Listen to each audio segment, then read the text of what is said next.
So hello students, welcome back to my channel. So आज हम बात करेंगे 11th क्लास की माइक्रो इकोनॉमिक्स में से कंज्यूमर इक्विलिब्रियम के बारे में। Consumer equilibrium under utility approach हम ऑलरेडी आपको एक्सप्लेन कर चुके हैं। प्रीवियस लेक्चर में हमने आपको इंडिफरेंस कर्व और बजट लाइन के बारे में भी एक्सप्लेन कर दिया है, जो कि ऑर्डिनल अप्रोच का कॉन्सेप्ट है। सो ऑर्डिनल यूटिलिटी या फिर ऑर्डिनल अप्रोच के अकॉर्डिंग इंडिफरेंस कर्व और बजट लाइन की हेल्प से कंज्यूमर इक्विलिब्रियम कहां एस्टेब्लिश होता है, कंज्यूमर इक्विलिब्रियम का मतलब क्या होता है, with the help of proper explanation, table और डायग्राम आज हम अंडरस्टैंड करेंगे। सो चलिए जल्दी से स्टार्ट करते हैं आज का concept.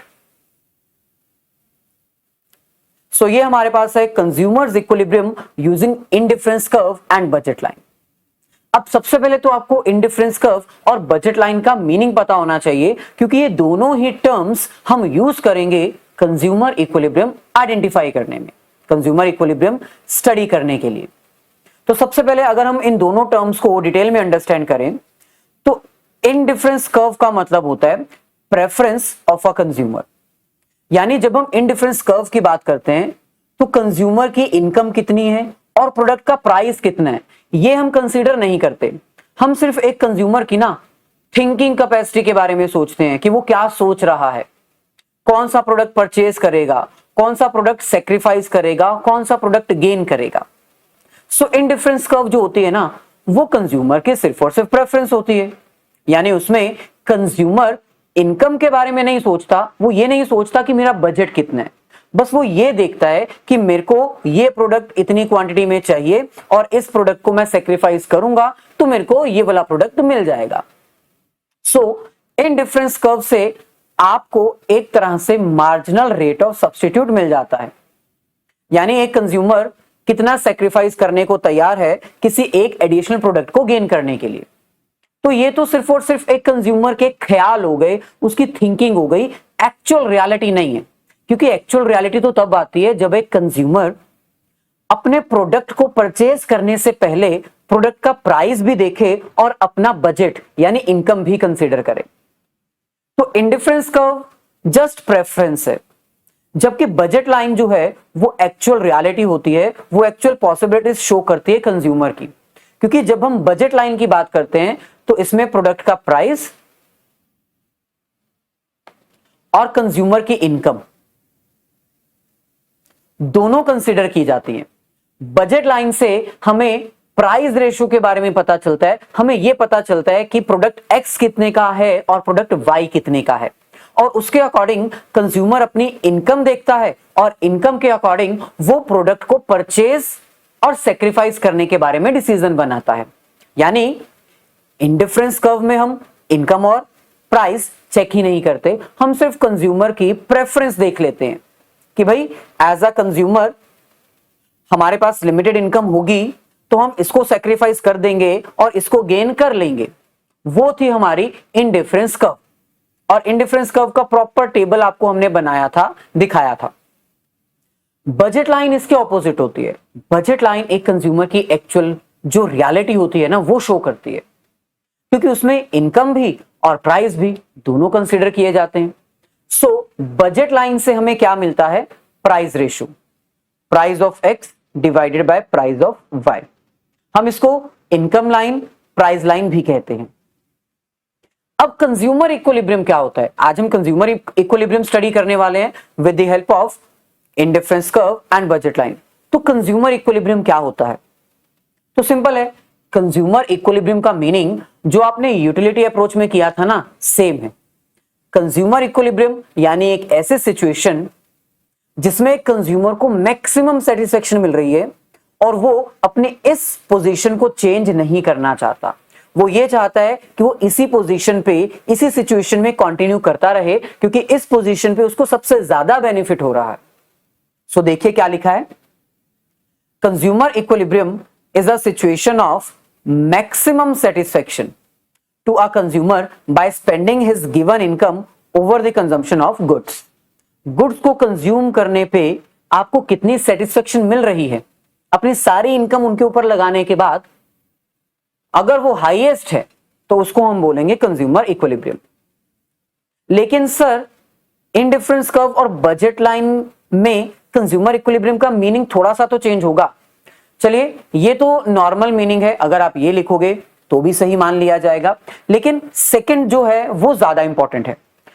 Equilibrium is attend when the consumer reaches the highest possible indifference curve given his budget constraint.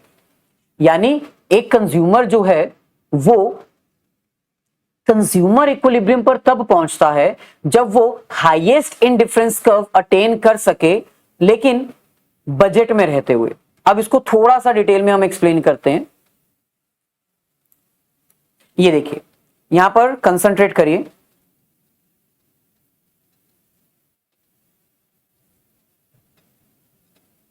ये आपके पास इंडिफरेंस कर्व होती है कुछ इस तरह से। अगर एक ही कर्व में एक से ज्यादा इंडिफरेंस कर्व रिप्रेजेंट की जाए तो उसको हम क्या कहते हैं? Indifference map. तो कंज्यूमर इक्विलिब्रियम क्या है? Consumer equilibrium under ordinal approach का मतलब है कि जब एक consumer highest indifference curve achieve कर सके, लेकिन बजट में रहते हुए, क्योंकि बजट को इंपॉर्टेंस देना बहुत जरूरी है। अगर एक कंज्यूमर का बजट उसको फर्स्ट इंडिफरेंस कर्व तक ही अलाउ कर रहा है तो यही उसका कंज्यूमर इक्विलिब्रियम है, क्योंकि बाकी सब तो उसके रेंज के बाहर हो गए। सिमिलरली, अगर उसके बजट में थोड़ा इंक्रीमेंट हो जाता है, उसकी इनकम बढ़ जाती है, या फिर उसका बजट पहले से ही अच्छा है, तो वो सेकंड को अचीव कर सकता है। तो सेकंड वाला उसका कंज्यूमर इक्विलिब्रियम है। लेकिन अगर उसका बजट और अच्छा है और वो थर्ड को अटेन कर सकता है, तो थर्ड इंडिफरेंस कर्व ही उसका कंज्यूमर इक्विलिब्रियम होगा। तो कंज्यूमर इक्विलिब्रियम क्या है? एक ऐसे सिचुएशन जहां पर एक कंज्यूमर हाईएस्ट इंडिफरेंस कर्व को अटेन कर सके, लेकिन बजट में रहते हुए। चलिए, अब आगे बढ़ते हैं। अब हम बात कर लेते हैं कि वो दो कौन सी कंडीशंस हैं जिसकी हेल्प से कंज्यूमर इक्विलिब्रियम अटेन किया जाता है। अब आपको याद होना चाहिए, जैसे यूटिलिटी अप्रोच में कंडीशंस थी, सिमिलरली इसमें भी हमारे पास कंडीशन है। तो टू कंडीशंस हमारे पास गिवन है, first and second. First condition क्या है? When marginal rate of substitute is equals to price ratio. अब आपको पता होना चाहिए मार्जिनल रेट ऑफ सब्स्टिट्यूट हमें कहां से मिलता है? इंडिफरेंस कर्व से। और प्राइस रेशियो हमें कहां से मिलती है? बजट लाइन से। यानी जब हमारी इंडिफरेंस कर्व की स्लोप बजट लाइन की स्लोप के साथ टच करेगी, इक्वल होगी, तो उसको हम बोलेंगे कंज्यूमर इक्विलिब्रियम। लेकिन सिर्फ फर्स्ट कंडीशन नहीं, सेकंड कंडीशन भी सेटिस्फाई होनी चाहिए। सेकंड कंडीशन क्या है? हमारा जो इंडिफरेंस कर्व है वो कॉन्वेक्स होना चाहिए। कॉन्वेक्स कब होता है? आपको याद होना चाहिए, मार्जिनल रेट ऑफ सब्स्टिट्यूट अगर इंक्रीजिंग होगा तो हमारा जो इंडिफरेंस कर्व है वो कॉनकेव बनेगा। अगर हमारा marginal rate of substitute constant होगा तो उसकी जो कर्व है वो स्ट्रेट बनेगी। और सिमिलरली अगर marginal rate of substitute decreasing होगा तो उसकी कर्व क्या बनेगी? कॉन्वेक्स। तो सेकेंड कंडीशन क्या है? हमारा इंडिफरेंस कर्व कॉन्वेक्स होना चाहिए। या फिर हम ये भी कह सकते हैं कि हमारा marginal rate of substitute decreasing होना चाहिए, क्योंकि दोनों का मतलब तो एक ही है ना। अगर एमआरएस डिक्रीजिंग होगा तो इंडिफरेंस कर्व अपने आप कॉन्वेक्स होगी। अगर इंडिफरेंस कर्व कॉन्वेक्स होगी तो मार्जिनल रेट सब्स्टिट्यूट मतलब डिक्रीज ही हो रहा होगा। तो ये दोनों कंडीशन एक साथ सेटिस्फाई होनी चाहिए, तब जाके कंज्यूमर इक्विलिब्रियम अटेन हो पाएगा। तो फर्स्ट कंडीशन हमारे पास है when marginal rate of substitute is equals to price ratio. अब मार्जिनल रेट ऑफ सब्स्टिट्यूट क्या होता है? आपको पहले ही पता है। मार्जिनल रेट ऑफ सब्स्टिट्यूट का मतलब होता है जब एक कंज्यूमर विलिंगली कमोडिटी Y को सेक्रीफाइस करे कमोडिटी X को गेन करने के लिए। हमारी एग्जांपल के अकॉर्डिंग हम किसको सेक्रीफाइस कर रहे थे? मैंगोज को। किसको गेन करने के लिए? एप्पल्स को गेन करने के लिए। वहीं पर प्राइस रेशियो क्या होता है? प्राइस रेशियो जब एक कंज्यूमर को फोर्सफुली, बाउंडफुली, पॉसिबली कमोडिटी Y को सेक्रीफाइस करना पड़े ताकि वो कमोडिटी X को गेन कर सके। सो विलिंगनेस जब एक्चुअल रियलिटी के इक्वल हो जाए तो कंज्यूमर इक्विलिब्रियम अटेन हो जाएगा। देखो सिंपल सी बात है, MRS का मतलब होता है विलिंगनेस और प्राइस रेशियो का मतलब होता है actual position bound to sacrifice. तो जो सोचा था अगर वही मिल जाए तो क्या कंज्यूमर इक्विलिब्रियम अटेन नहीं हो जाएगा? Marginal rate of substitute indifference curve से आता है, प्राइस रेशियो हमारी बजट लाइन से आती है। इंडिफरेंस कर्व आपकी प्रेफरेंस शो करता है और बजट लाइन आपकी एक्चुअल रियलिटी शो करता है। तो इंडिफरेंस कर्व में जो आपने प्रेफरेंस रखी थी, जो सोचा था, और बजट लाइन में अगर आपको वही मिल जाए, यानी दोनों अगर इक्वल हो जाएं, तो क्या आप कंज्यूमर इक्विलिब्रियम अटेन नहीं कर लोगे? यस। तो यही तो फर्स्ट कंडीशन है कंज्यूमर इक्विलिब्रियम की। क्या है? जो स्लोप ऑफ इंडिफरेंस कर्व है वो बजट लाइन की स्लोप के इक्वल होनी चाहिए। अगर वो इक्वल है तो हमारा कंज्यूमर इक्विलिब्रियम अटेन हो गया। यानी जितना विलिंगली आप सेक्रीफाइस कर रहे हो, मतलब करना चाहते हो, उतना ही आप विलिंगली सेक्रीफाइस कर भी रहे हो।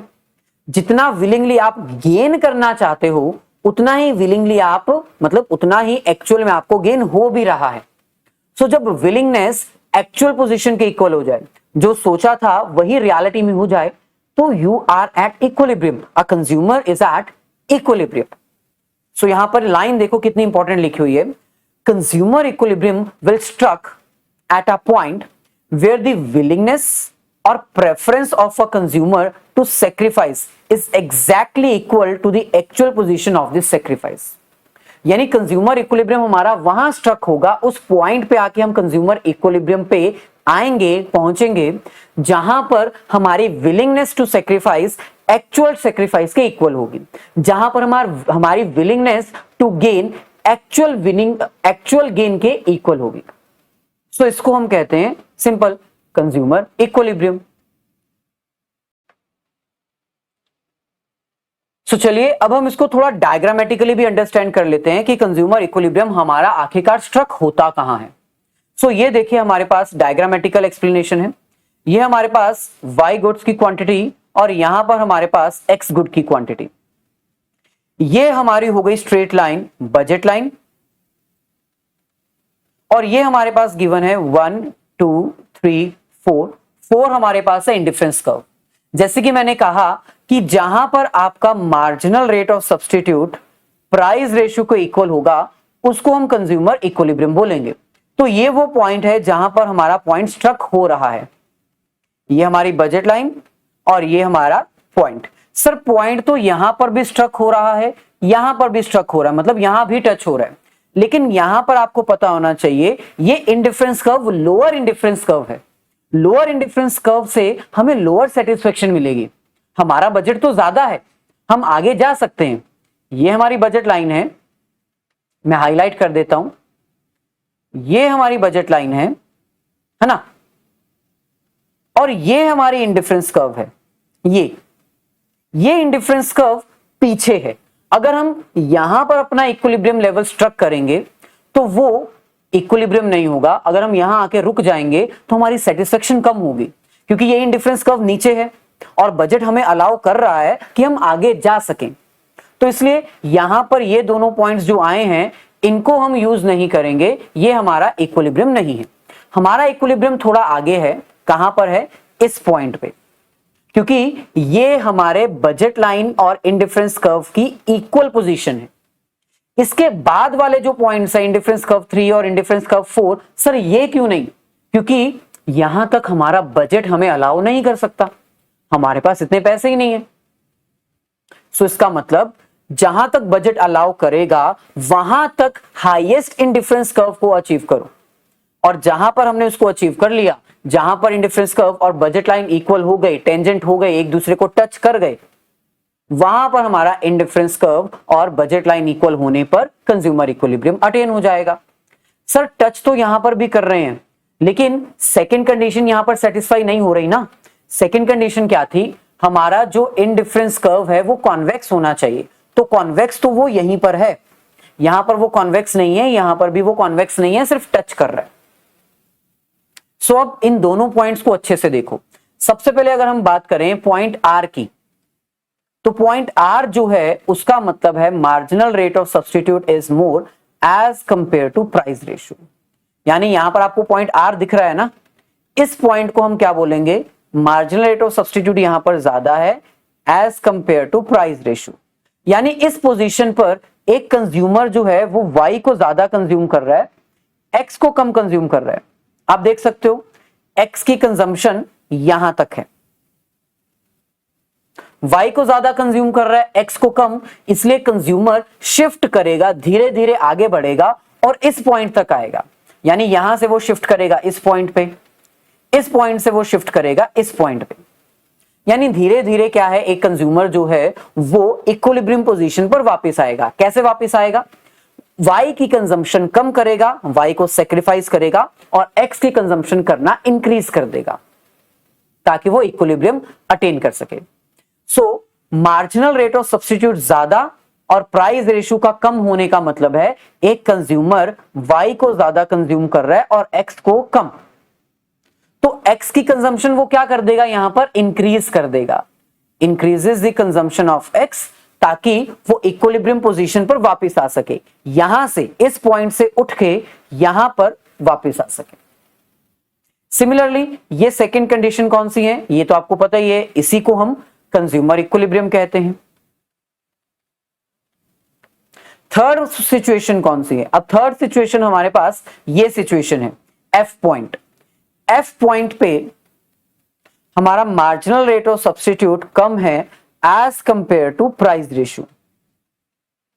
यानी कि सिंपल है, यहां पर एक कंज्यूमर एक्स की कंजम्पशन ज्यादा कर रहा है और वाई की कम। आप देख सकते हो यहां से अगर मैं लाइन ड्रॉ करूं तो ये हमारे पास आएगा, यानी एक्स की कंजम्पशन ज्यादा है और वाई की कंजम्पशन कम है। तो इसका मतलब एक्स की कंजम्पशन यहां पर कंज्यूमर क्या कर देगा, कम कर देगा, क्योंकि एक्स को वो बहुत ज्यादा कंज्यूम कर रहा है। एक्स की कंजम्पशन करके वो कहां शिफ्ट करेगा, एक्स की कंजम्पशन पहले यहां से यहां शिफ्ट करेगा, यहां से फिर वो ओरिजिनली अपने इस पॉइंट पे वापस आ जाएगा, इक्विलिब्रियम पॉइंट पे।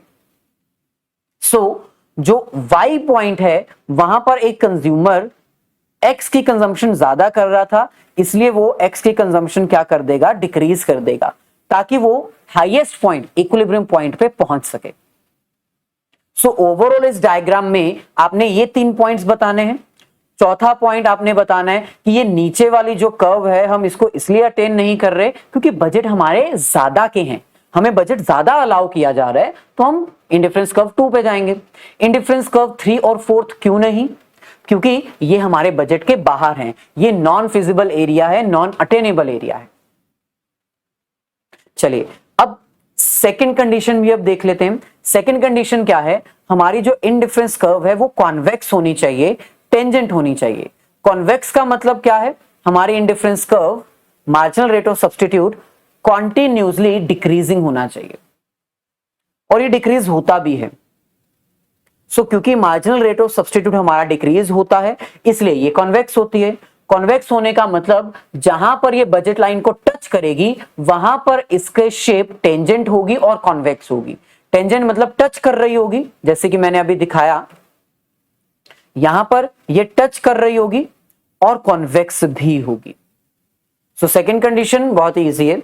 The second condition of consumer equilibrium is that MRS must be diminishing at the point of equilibrium, वो डिक्रीजिंग होनी चाहिए।